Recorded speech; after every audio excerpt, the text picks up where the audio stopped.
Well, hello and a warm welcome to our Facebook Live today with me, Ashok Gupta. And today we're going to be talking about a really important topic that really determines our health and well-being in general, and that is, of course, sleep. And time again in our clinic, we see people having real challenges with sleep. It may be that they don't get enough sleep, or the depth of their sleep is not deep enough, and therefore they're not waking up feeling refreshed, rejuvenated.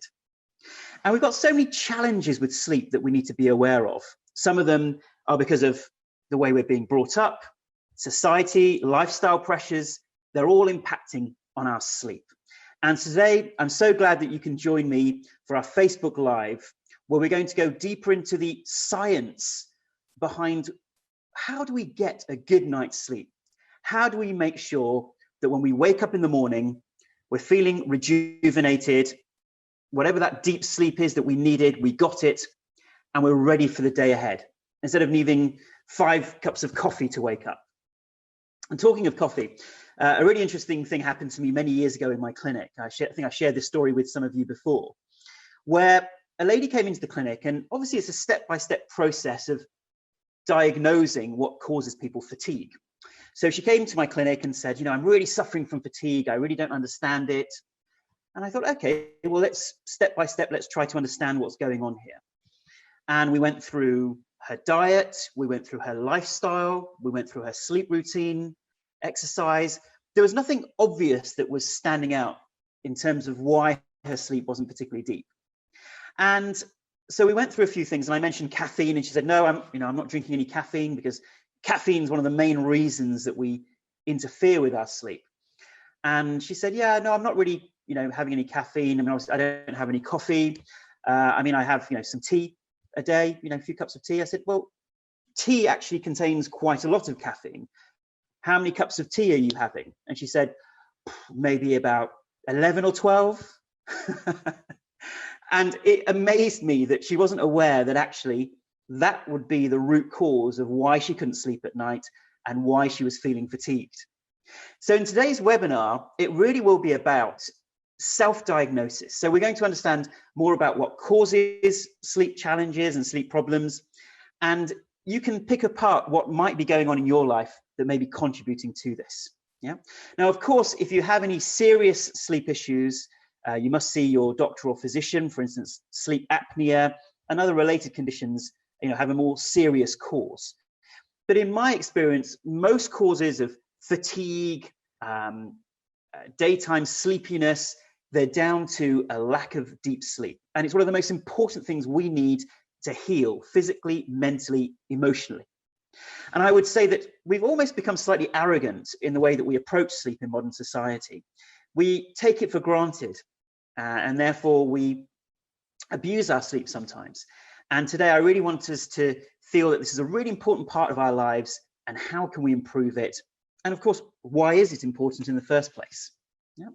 So before we start, what would be great is just to understand where you're all tuning in from. So just on my phone here, I'm going to join the feed and look at your comments. So if you'd like to comment on our video and tell us where you're tuning in from around the world. I know we had about 500 people who'd signed up to attend live, so I'm very interested to know where you're all from. So we'll give you a bit of a shout out. So Annette from sunny Gibsons, BC, that's nice to see you there. Natanya from the Netherlands. Julie saying, listening to learn how to sleep better. Lorraine tuning in from Seattle. Josephine from Oslo, hi to you.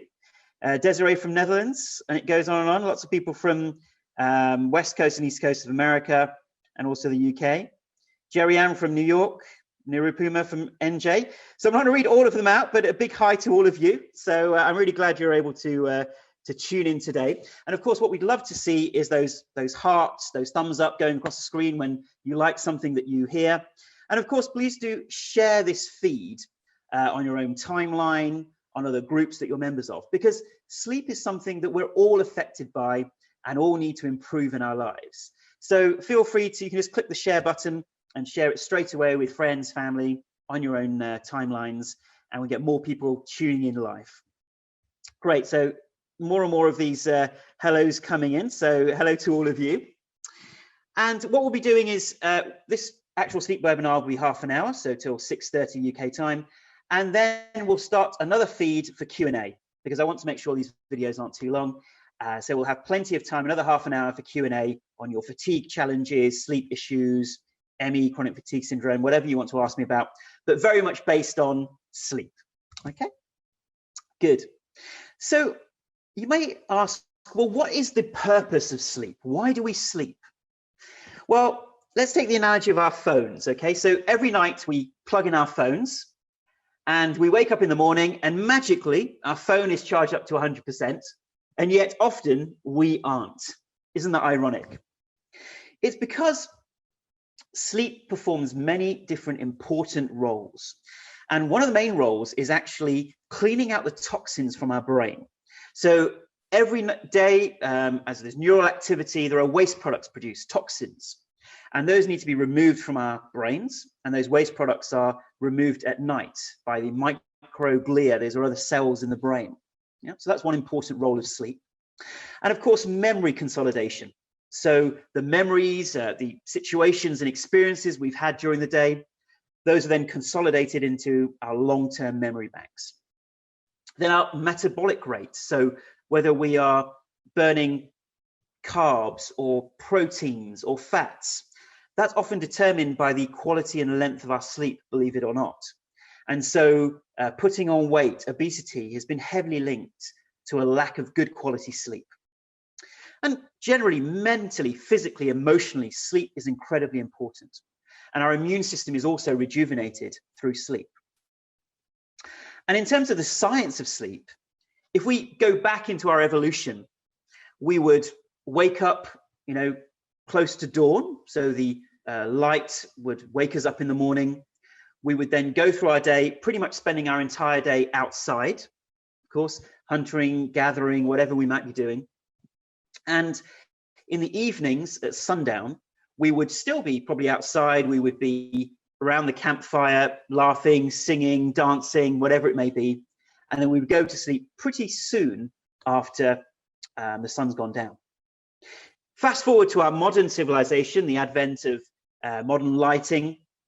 And what tends to happen is we sleep in the mornings, even though there's bright light coming through the curtains, which is interfering with our sleep.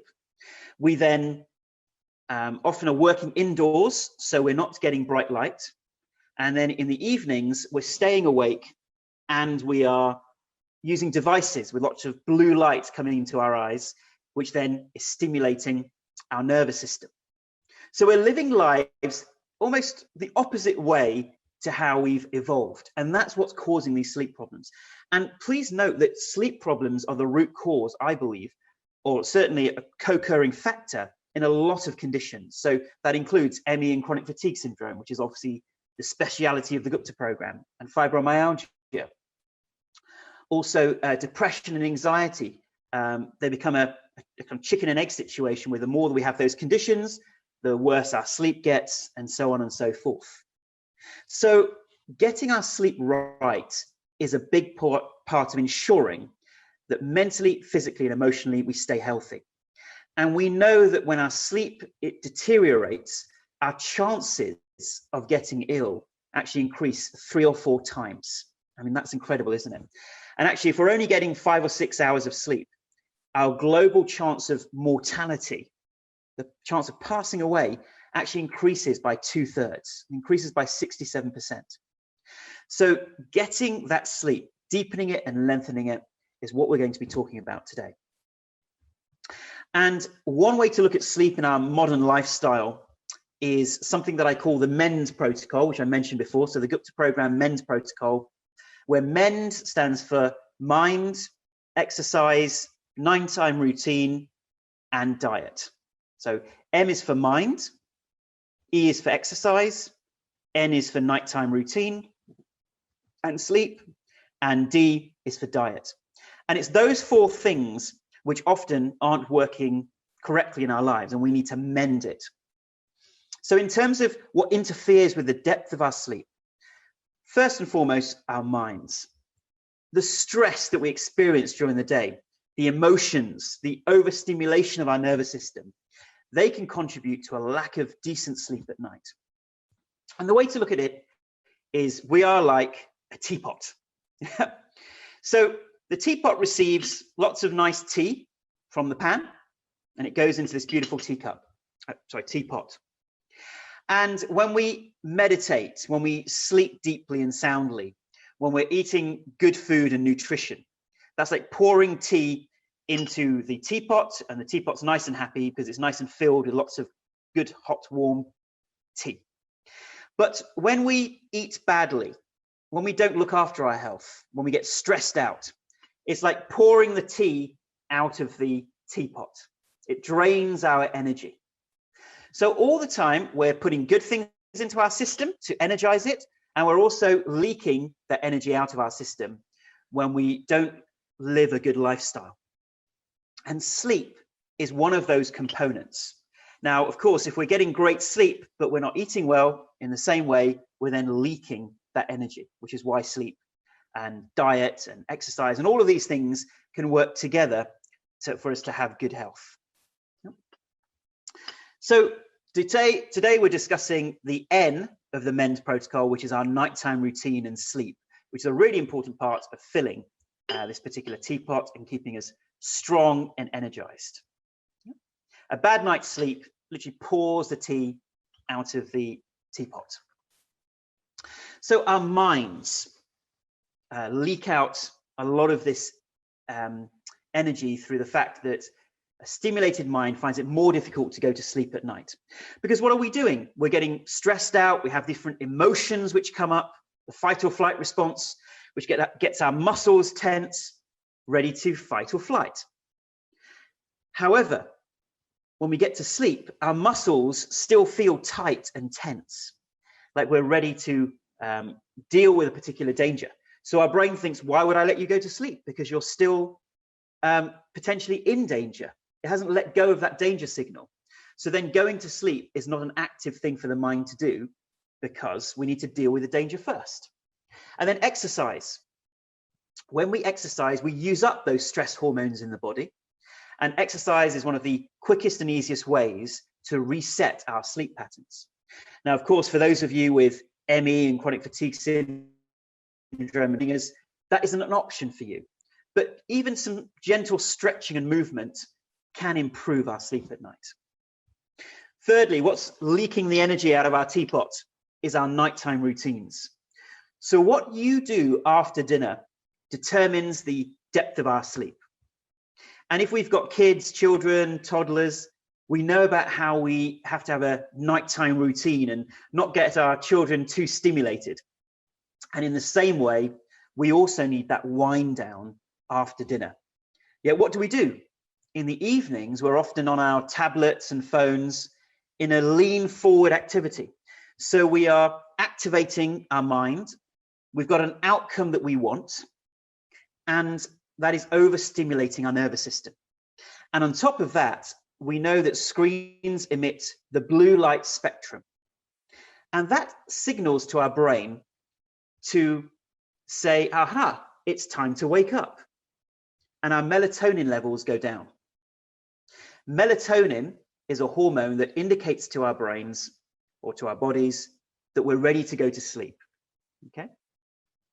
But when we're exposed to that bright light, the melatonin production reduces, and therefore the brain gets into awareness mode or activation mode. So we want to make sure that we're not doing that deep activity on screens in the evenings. Yeah. Now people ask me, what about TVs?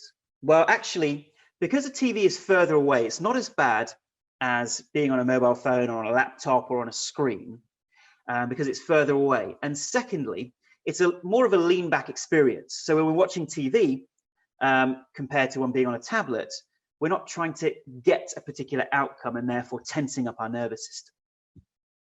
And finally, diet. Diet can be a big drain on our energy levels in terms of our sleep when it comes to caffeine. So caffeine is the #1 predictor of whether someone has bad sleep. And of course, there are other stimulants like sugar and alcohol, and they also have an impact as well. Many people are thinking, I know I'll have a nightcap, I'll have a glass of wine or some alcohol, and that helps me fall asleep. But unfortunately, when we use those types of chemicals to get to sleep, it still interferes with our nighttime sleep and makes us feel more groggy in the morning, especially alcohol. So that's not a practical way that can help us have better sleep. And these circadian rhythms are very delicate, right? So what happens during the night, and I think some of this sleep science is quite important. When we go to sleep, we have about 5 or 6 cycles, which are deep sleep and then rapid eye movement. The deep delta wave sleep is when the real healing in the mind and body occurs. And the REM sleep, or the rapid eye movement sleep, is when our eyes flicker. And that's often when we're in a dream. We're essentially dreaming and processing the emotions of the day and probably consolidating memories that make sense. Now, in those 2 phases, it is unfortunately the REM sleep which increases when we've been stressed during the day or haven't had a good lifestyle during the day, and that encroaches on our deep wave, our delta wave sleep. So we know people who suffer from depression, they have less of the deep delta wave sleep and more of the REM sleep. Yeah, and that's why they feel more exhausted the next day, which then means they feel more depressed and anxious the next day as well. So this is incredibly important for a whole range of mental, physical, and emotional conditions. We want to deepen and lengthen the amount of non-REM sleep. And what's really interesting, if we take the analogy of a pressure cooker. So imagine our minds are like a pressure cooker. Here we go. Here's a pressure cooker. And our minds are like this, where every day worries, thoughts, emotions build up the pressure in the pressure cooker. Yeah, probably wondering how many kitchen utensils am I going to actually use today? This is our final one. So the pressure builds and builds and builds. And like a lot of you know, on the top of a pressure cooker is a little valve, and you can pick up the valve which releases some of the steam and pressure in the mind. Now, if a lot of steam and pressure is in this pressure cooker at night, then at night, the mind is trying to process all of these emotions so that we're ready to have let go of the emotions and stress of the previous day, and we start with a blank sheet of paper the next morning. However, by doing that, by processing emotions during the night, it actually encroaches on the deep wave pattern sleep. And that means although we may have resolved the emotions, we're actually feeling more fatigued the next day. And that I see time and time again in my clinic. And the great news is that one quick and simple way of releasing the stress and pressure from our minds is some kind of meditation practice. And it doesn't have to be meditation. It can be any kind of relaxation techniques or hypnotic techniques, whatever works for you. But meditation is the quickest and easiest way. And as many of you know, I actually have a free app called the Meaning of Life Experiment, which one of our team, our marketing manager, Jess, will share in the comments boxes. So the Meaning of Life Experiment is a free app that you can use to learn how to meditate. And most people say to me, oh, I've tried meditation. It doesn't work for me. My mind gets too busy.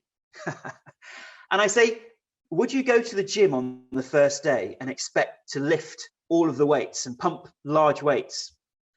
Of course not. It takes time to build yourself up.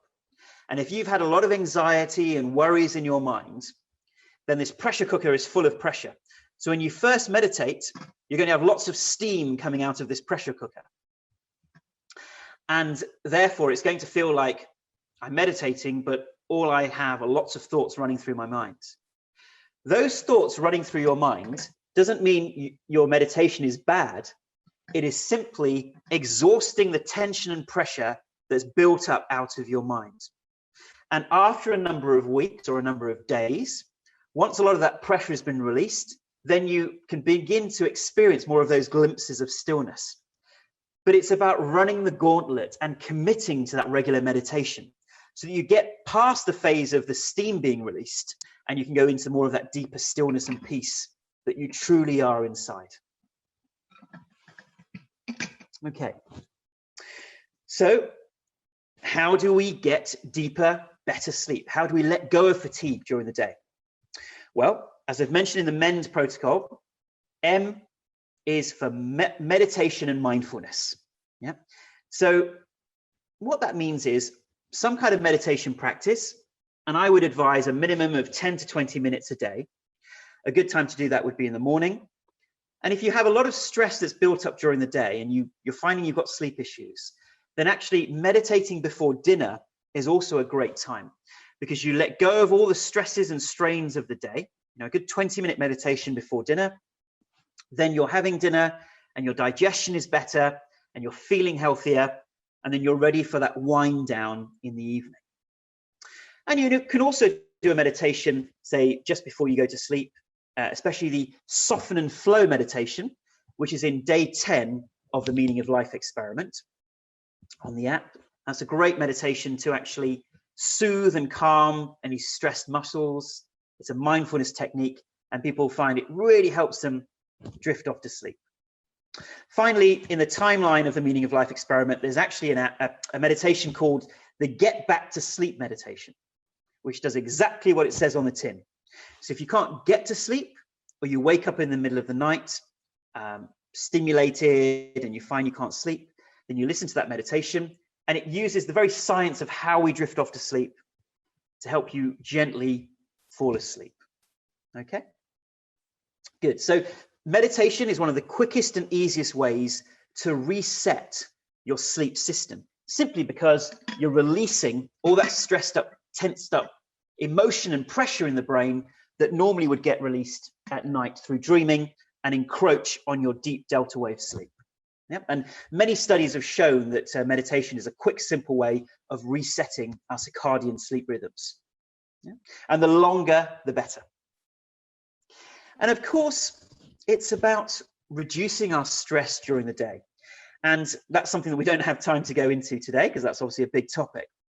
But just being aware of what causes you stress and doing whatever you can to reduce your stress is obviously going to support you and help you in your sleep.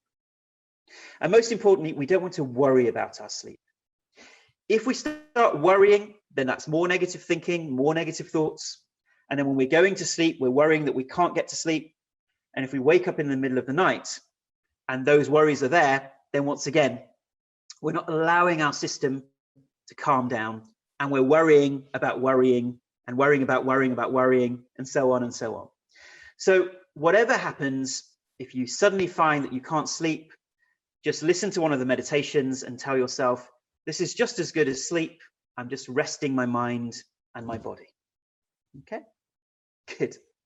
So with our MEND protocol, we've talked about mindfulness and meditation, so reducing our stress levels overall and learning to meditate. E is for exercise and movement. So exercise can sometimes be a word that means going to the gym or really pushing ourselves, but really it's about movement. And by moving and being active, we use up the stress hormones in the body, which then enables the muscles to relax, become smoother, and help our sleep at night. And a lot of people are very hung up on this idea of 10,000 steps. And they're wearing, their gadgets to tell them when they've hit the 10,000 mark.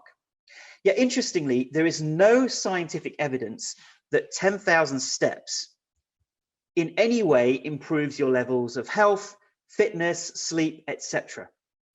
What there is evidence for is that actually raising your heart rate is the best way of improving your health. But you don't have to run. It can simply be gentle. So gentle walking in nature, or brisk walking in nature, where you're just getting slightly out of breath, that has been clinically proven to improve your sleep, to reduce your stress levels, and be very beneficial for overall cardiovascular health and reducing your chances of mortality. So think less about hitting the 10,000 step mark and more about how briskly can I walk? How much can I raise my heart rate? How much can I get out of breath? Now, obviously, this doesn't necessarily apply to if you have ME or chronic fatigue syndrome or fibromyalgia. In those situations, it's very, very gently introducing movement. But if you don't have those conditions and you're generally finding you're feeling fatigued, it's actually pushing your body to get out of breath will really help your sleep rhythms come back. Yeah.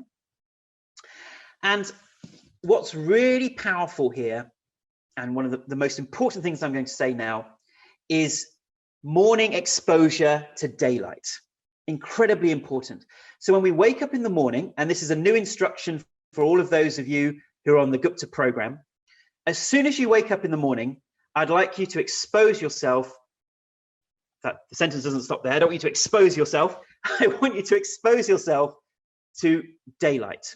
Yep. So that means going outside and for at least 20 minutes, exposing yourself to that by reading a book out there, or perhaps having breakfast, or whatever it may be, but making sure you're getting exposure to that daylight. And that then triggers the cortisol in your system to then get the sleep rhythms back to normal. And this has been a lot of recent scientific evidence showing that exposure to bright light in the morning is one of the quickest and easiest ways to get our sleep rhythms back to normal. Okay, so if you can't go outside, then please sit right in direct sunlight through a window, but going outside is better.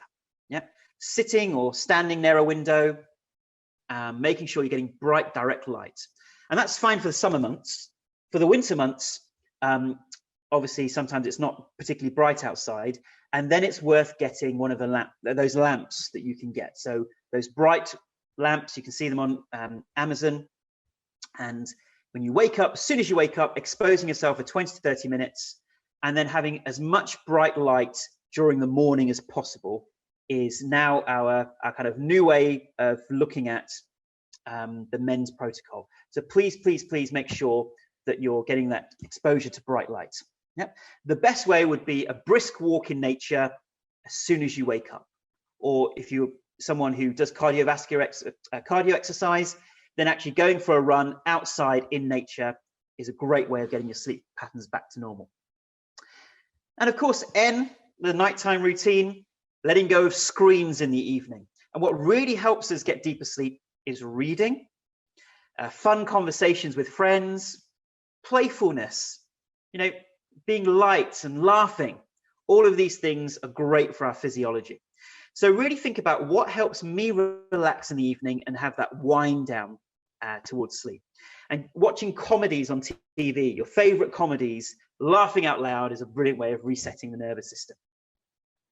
Now, in terms of your room, making sure that if you've got bright light coming into the room in the morning, wear an eye mask. Because if you're sleeping in the morning and there's bright light, that is interfering with the depth of your sleep and will make you feel more sleepy. So having an eye mask and then waking up when your alarm goes off, then taking off the eye mask and exposing yourself to bright light would be the very best way of ensuring those sleep cycles. And of course, regularity. Because a lot of us are spending a lot of time on screens, we're going to bed later and later. And actually, studies have shown the ideal time is anywhere between, the latest time is between 10:30 and 11. We really should be lights out in bed before 11 o'clock, ideally 10:30. And some of us, have a bit of leeway with that. And then making sure that those last 2 hours, we've really been in a wind down. We've really been doing fun, relaxing activities, but not stimulated by a screen or work. We shouldn't be doing any work on a laptop after 8 o'clock in the evening. And finally, D for diet. Once again, reducing those stimulants. So not having caffeine after 12 o'clock is a great way of making sure that your sleep is deeper. And if you have caffeine after 12 or 1 o'clock, because caffeine has a half-life of 6 to 8 hours, the caffeine is still in your system, stimulating your system when you go to sleep. So a morning cup of tea or coffee is fine, but anything after lunchtime can impact on your sleep. And, getting off that caffeine cycle is incredibly important. And just for your own health and well-being, I really do encourage you to think about reducing your caffeine to 1 or 2 cups a day and nothing after lunchtime. There is some evidence that slow releasing carbohydrates can help us go to sleep at night. So if you're feeling a bit peckish before you go to sleep, some milk, some oats can also support deeper sleeps. There is some evidence for that. And valerian tea is a great way of getting to sleep. So there's a company called Celestial Seasonings that sell a tea called Sleepy Time Extra. which has got a valerian and spearmint and chamomile, and that has been clinically shown to improve people's sleep as well. So the quick wins are basically cutting out caffeine after 1 o'clock in the afternoon, 12 o'clock, regularly meditating, and getting exposure to bright light as soon as you wake up. And of course, overall, reducing our stress levels. And if you find that difficult, or you've got a very stressful life, whatever it may be, please make that commitment to daily morning and evening meditation. Even if it's just for 10 minutes, it will really make a big impact on your life. And we know that people who meditate, studies have shown that it halves their usage of medical facilities. So it doubles your health and well-being just through regular meditation. So if you want to find out more, please join us on our podcast channel. So we now have a new podcast channel, which is the Gupta Program. So you can search online for Gupta Program podcast channel. And if you're suffering from deeper fatigue, so chronic fatigue syndrome, fibromyalgia, or multiple chemical sensitivities, as you may know, we have a specialist program for that, which is all about brain retraining. And we're going to start a new brain retraining program on Monday, the 4th of June, so this coming Monday. And if you'd like to find out more, then please go to our website, which is guptaprogram.com/products. And there you get a home study course and 12 weeks of coaching with myself to support you through your recovery from those conditions. Okay, so we will now be having a Q&A, but we're going to be doing that on a separate live stream. So once this webinar now ends, all you have to do is keep refreshing the Gupta Program Facebook page, and you'll see a new stream, which will be the sleep webinar Q&A, and we'll start that just in a few minutes. And a big thank you to Jess Reedy, who's our marketing manager, for organizing and putting together this sleep webinar.